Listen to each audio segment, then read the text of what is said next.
Okay,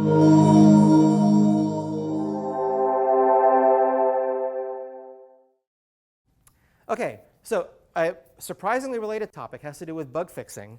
Again, as I think we've told you guys a number of times, we have gone out various times to our colleagues in industry, and we sort of, every time we refresh the course, we do this to make sure that we're understanding the best practices that they use. And and when we went out to ask the question, what protocols do you have when a bug is reported, we were surprised at the variety of organizations that we talked to, even the ones that don't sort of strictly practice agile development. One really important thing that they all had in common in terms of what a bug means to them. And what that was is no bug fix without a test.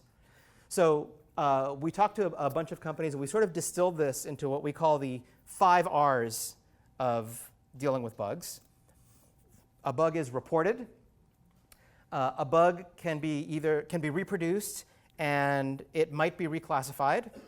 Assuming that you decide that it really is a bona fide bug, the next thing is to create a regression test that repeatedly demonstrates the bug in action. Then and only then can you repair the bug, because it gives repair a very specific meaning. It means we have a test that fails in the presence of the bug, but once we apply the fix to the code, that same test now passes, right? That is a bright line definition of repair. And then, of course, you release the fix. And depending on how your team is run, release might be make sure it gets committed and merged to master. Release might mean that it gets deployed to production, but release in some fashion.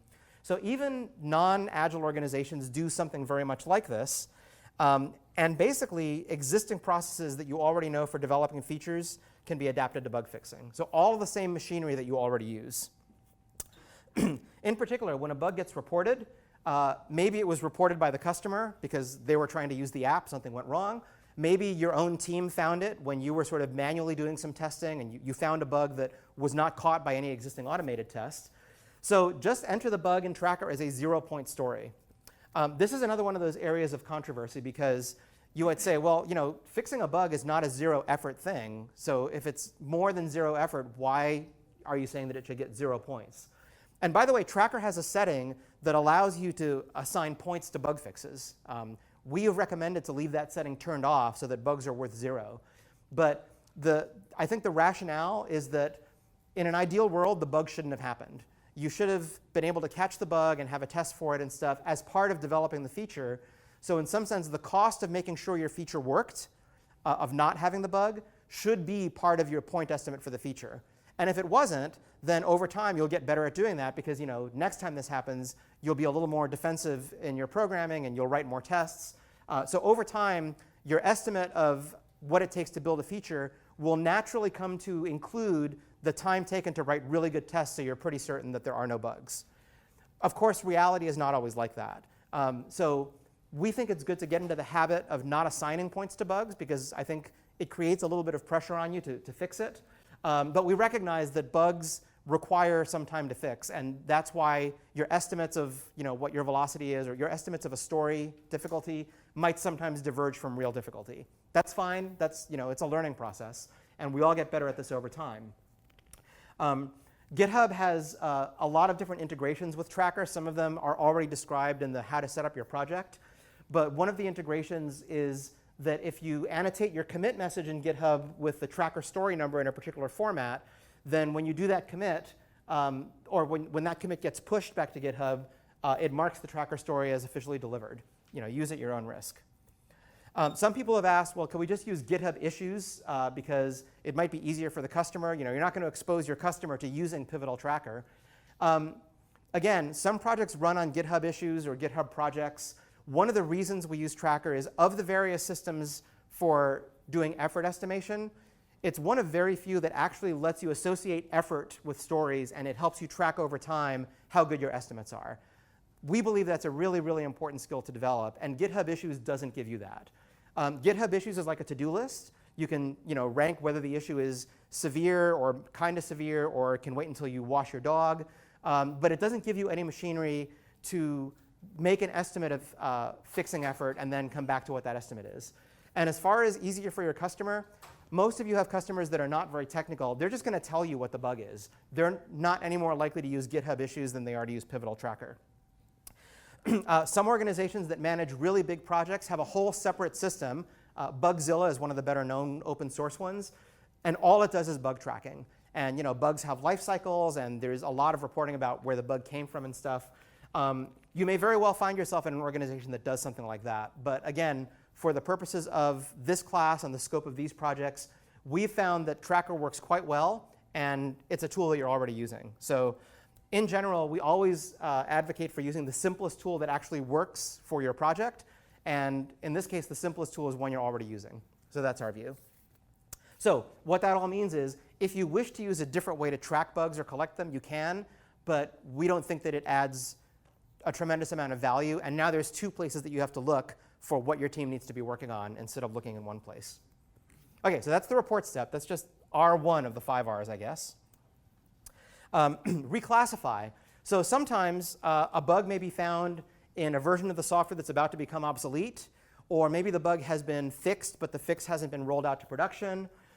So sometimes it's reclassified as no longer a bug, or it won't be fixed. Maybe the bug is part of a feature of the software, and that feature is being revamped or eliminated. So the implementation that led to that bug is actually just going to be taken out of the code base. But assuming that it's a legitimate bug and it has to be fixed, the next step, and possibly the most important, is what is the simplest possible test you can write that shows the bug in action? Like, how tight of a net can you draw around the bug? What's the minimum set of preconditions? So if you're talking about an RSpec test, it's a short before block. If you're talking about a cucumber scenario, it's how many background or given steps before the actual stimulus that makes the bug happen. But basically, how tightly can you circumscribe it? And by the way, if it's hard to circumscribe the bug, right, if the bug requires setting up a lot of background or given steps just to get to the point where you can trigger it, that's telling you something about your code base too, right? If you can pull out that part of the code into maybe its own method and find a way to separately test that method and then call it, we're going to talk a lot more about this after spring break when we talk about refactoring. But basically, whenever part of your code is hard to test, including a bug test, it's telling you something about your code. So now you have a clean definition of repair, because you have a test that fails in the way you expect when the bug is present. And now you change the code, and the test now passes. Right? So basically, this is the one thing that, as I said, all of these different companies have in common. There's no bug fix without a test. If you didn't see a regression test that reproduces the bug deterministically, then the bug sort of doesn't really exist. And if it's a bug that happens non-deterministically, then that's a real challenge. Right? You're going to spend some time doing that. And then finally, release, which depending on your team's discipline could mean that it's pushed to production, it's pushed to your repo, but it's not in production. It could mean that it's deployed to production. But basically, some guarantee that the fix has now made it into the mainline code. It's made it to master, and if it's not deployed, then it soon will be, because it's always safe to deploy from master. How does this interact with having a release strategy? Well, one of the reasons that some people promote having release branches as well as feature branches is that it gives you a way to deal with bugs a little bit more cleanly. So for example, if you didn't have release branches, you might just say, OK, here's a point at which the head of master was at commit A. We're going to deploy from that commit. Right? That's the kind of standard strategy of deploy from master. But a different strategy is right before you do any release, you create a branch for that release. So here's commit B, which is really just a branch point off of commit A. So it's the same state of the code. You deploy from branch B. And yes, there is a command that tells Heroku, I want to deploy, but don't deploy from the master branch. Instead, deploy from this other branch, the release branch. So now, what happens if at some point you find a bug in the production code? There's a couple of choices that you have. First of all, you can find a bug in the production code, and you can sort of fix it along the release branch, because it's possible that in the meantime, master has changed out from under it in a way that makes the fix not necessarily apply.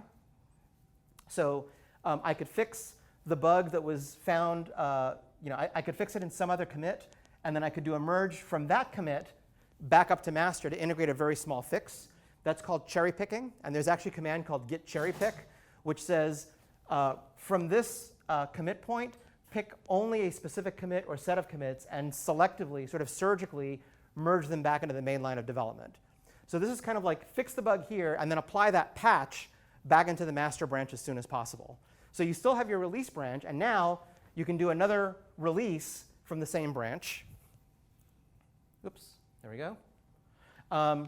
You can also, some people also call this a crisscross merge because you had a bug fix that you applied here, and you, besides applying the bug fix in the release environment, you also cherry pick the bug fix back into master, even though you know that sometime later you're going to be doing another branch off of master so that you can do another release from there. The pure branch per release strategy would actually mean that you might fix a bug here and you might cherry pick it, but as soon as you're ready to do another full release, you actually just let this branch completely die. And then you create a brand new branch at the new release point, and you do your next release off of there. So a release branch, sort of by definition, is not intended to ever really be merged back into master. But if you very specifically apply a targeted, urgent bug fix, right? Because if you're applying the bug fix to the release branch, it's probably because the bug is a showstopper. It's something really, really bad. And you may surgically choose to integrate just the commits associated with the bug fix back into master. That would be a cherry pick or a crisscross merge. So whether you use release branches is kind of up to you. I tend to think that if you're doing a good job at stewarding your master branch, you don't really need release branches, but they do give you one additional level of security because you can always temporarily switch to the release branch, do something there, and you're safe to deploy from there.